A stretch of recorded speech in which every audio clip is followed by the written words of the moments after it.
जय हिंद स्टूडेंट। हम लोग पढ़ रहे थे क्लास 9th का फिजिक्स। ठीक है, 2 चैप्टर हम खत्म कर चुके हैं और हमने आपसे रिक्वेस्ट भी किया था कि अगर आप कुछ और पढ़ना चाहते तो आप हमें कमेंट कर दीजिए या मैसेज कर दीजिए। अब कुछ आया नहीं तो 9th क्लास के फिजिक्स का जो डिमांड था इसी को लेकर के हम आगे बढ़ रहे हैं।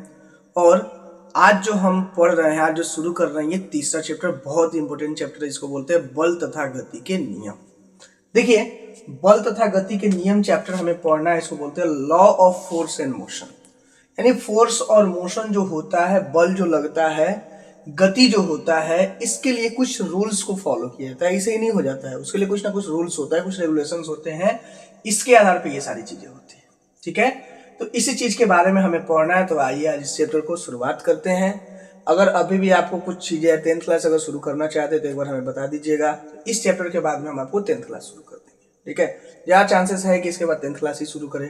ठीक है, फिलहाल देखिए, तो सबसे पहले हमें पता होना चाहिए बल होता क्या है। देखिए, बचपन से आप पढ़ते आ रहे हैं, किसी चीज को खींचना या किसी चीज पे धक्का देना, दोनों ही बल है। ठीक है, यानी किसी चीज पे आप क्या कर रहे हैं, फोर्स अप्लाई करने का मतलब है किसी चीज को खींचना, वो भी एक तरह का बल है, और धक्का देना ये भी एक तरह का बल है। ठीक है, देखिए, किसी वस्तु को खींचना या धक्का देना बल कहा जाता है। कोई भी वस्तु है उसको हम धक्का देना चाहे खींच रहे हैं, दोनों ही केस में उसको क्या बोलेंगे हम लोग, बल बोलेंगे। फोर्स इज सिंपली पुश और पुल ऑफ द ऑब्जेक्ट। फोर्स क्या है, तो सिंपल भाषा में अगर इसको जाने तो पुश और पुल है ऑब्जेक्ट। किसी ऑब्जेक्ट को या तो हम पुश कर रहे हैं या उसको पुल कर रहे हैं। ठीक है, इस चीज को हम लोग फोर्स बोलेंगे, बल बोलेंगे। जब किसी वस्तु से दूसरे वस्तु पर बल लगाते हैं तो क्या होता है। ठीक है, यानी मान लीजिए उधर से कोई बॉल जो है नाचते हुए आ रहा है और हमने यहां से क्या किया, अपना हाथ लगा दिया। ठीक है, ऐसे हाथ से हमने इसको धक्का मार दिया। अब हाथ से धक्का मारे तो क्या हो सकता है इसमें। ठीक है, तो कहने का मतलब है कि किसी एक वस्तु से किसी दूसरे वस्तु पे बल लगाते हैं तो क्या हो सकता है। देखिए, पहला काम ये हो सकता है कि बॉल रेस्ट पोजीशन में रुका हुआ हो और हम यहां गए, इसको हाथ से इसे धक्का मार दिए। जैसे धक्का मारेंगे तो बॉल पोजीशन क्या हो जाएगा, चेंज होकर बॉल आगे बढ़ जाएगा, बॉल मोशन हो जाएगा। यानी कहने का मतलब है कि वस्तु गति प्रारंभ कर सकता है। अगर हम इस वस्तु पे हम फोर्स लगा दिए तो इसका मतलब वस्तु क्या, रेस्ट से अब किस में हो गया, मोशन में हो गया। यानी ये गति प्रारंभ कर दिया। तो पहला काम ये हो सकता है कि फोर्स लगा करके किसी वस्तु पे हम गति उसको प्रदान करा सकते हैं, उसको गति में ला सकते हैं। ऑब्जेक्ट कैन स्टार्ट मोशन, यानी ऑब्जेक्ट जो है मोशन स्टार्ट कर दे। पहला केस ये हो सकता है। दूसरा केस क्या हो सकता है कि वस्तु गति से विराम में आ सकता है। अब मान लीजिए कोई वस्तु यहां से क्या है, मोशन में है, यहां से चलते चलते आ रहा है और हमने इस पर क्या किया, यहाँ पे इसको रोक दिया। ठीक है, तो रोकने के बाद ये वस्तु क्या हो जाएगा, रेस्ट में। क्या होगा, इस पर वस्तु रेस्ट में हो गया। ठीक है, यानी इधर से वस्तु चलते चलते आ रहा है, मोशन में था, और हमने क्या किया, यहाँ पे इसके बल को रोक दिया।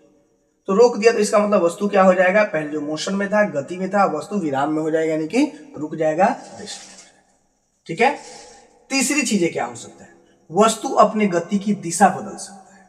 ठीक है, object can change direction of motion. ये बहुत इंपॉर्टेंट, देखिए कैसे, ये दूसरा केस हो गया। तीसरा केस में मान लीजिए ये बॉल है, बॉल आ रहा है और हमने यहां पे क्या किया, अवरोध उत्पन्न किया। तो हो सकता है ये बॉल आए, इसे टकरा करके इधर भाग जाए। ठीक है, या ये बॉल आए और इससे टकरा करके क्या आपको इधर भाग जाए। ठीक है, इसका मतलब क्या हुआ कि बॉल का डायरेक्शन पहले इधर की तरफ था, अब डायरेक्शन इधर हो गया, डायरेक्शन ऊपर की तरफ हो गया। कुछ भी हो जाए, या बॉल आई से टकरा के इसी डायरेक्शन में फिर से भाग जाए, कुछ भी हो सकता है। ठीक है, तो कहने का मतलब है कि जब किसी वस्तु पे हम बल अप्लाई करते हैं, फोर्स अप्लाई करते हैं, 3 काम हो सकता है। पहला, वस्तु रेस्ट में है तो ये मोशन में जा सकता है। दूसरा, वस्तु मोशन में है तो इसको रेस्ट में लाया जा सकता है, यानी कि वस्तु गति में है उसको हम लोग विराम में ला सकते हैं। और तीसरा काम क्या हो सकता है, change of direction. Change of direction यानी वस्तु का डायरेक्शन हम लोग क्या है, चेंज कर सकते हैं। ठीक है, ये चीजें समझ में आ गया। अब देखिए, तो सिंपली अगर हम कहेंगे तो बल वस्तु में त्वरण उत्पन्न करता है। Force can produce acceleration in object, यानी वस्तु जो जैसा था अब बल उसको वैसा नहीं रहने देगा, त्वरित कर देगा। यानी वस्तु का तेजी से त्वरित होकर आ रहा है, दौड़ते हुए आ रहा है, एकदम तेजी से आ रहा है, तो इसका मतलब यहां से अवरोध किया तो क्या हो गया, उसका त्वरण कम हो गया, यानी वो मंदन हो गया उसका।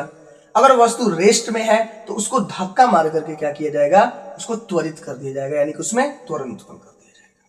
ठीक है, या उसका डायरेक्शन चेंज कर सकते हो, तो त्वरण में भी डायरेक्शन की बात की जाती है, त्वरण भी क्या है आपका।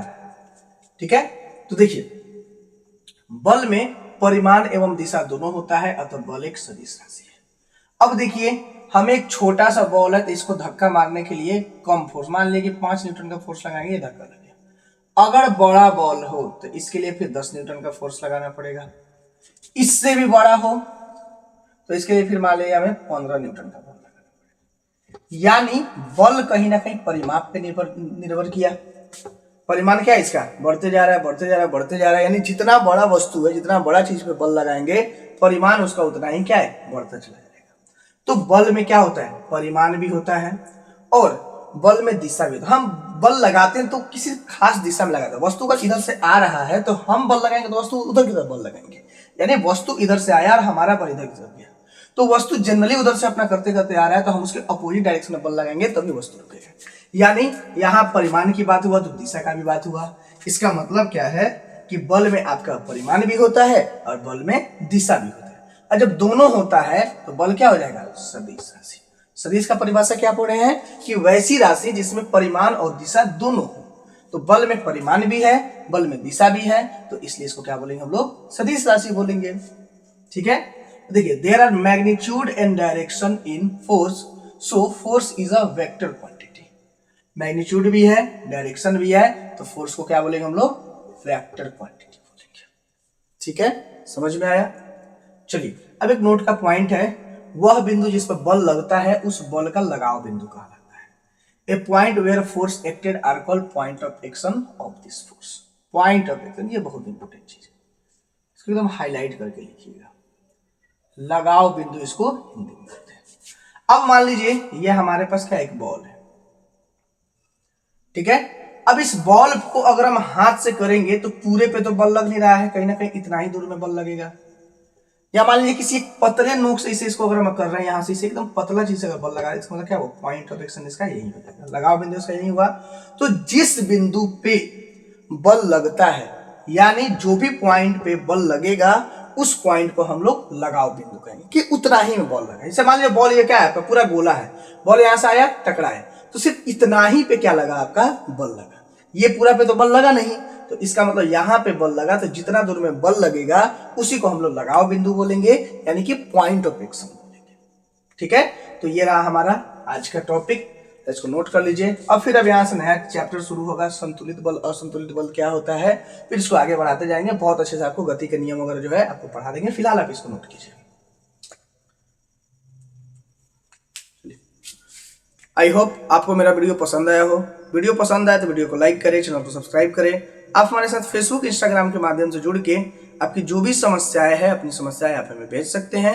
मैं कोशिश करूंगा जितना जल्दी हो सके आपकी समस्याओं का समाधान कर सकूं। तब तक के लिए जय हिंद।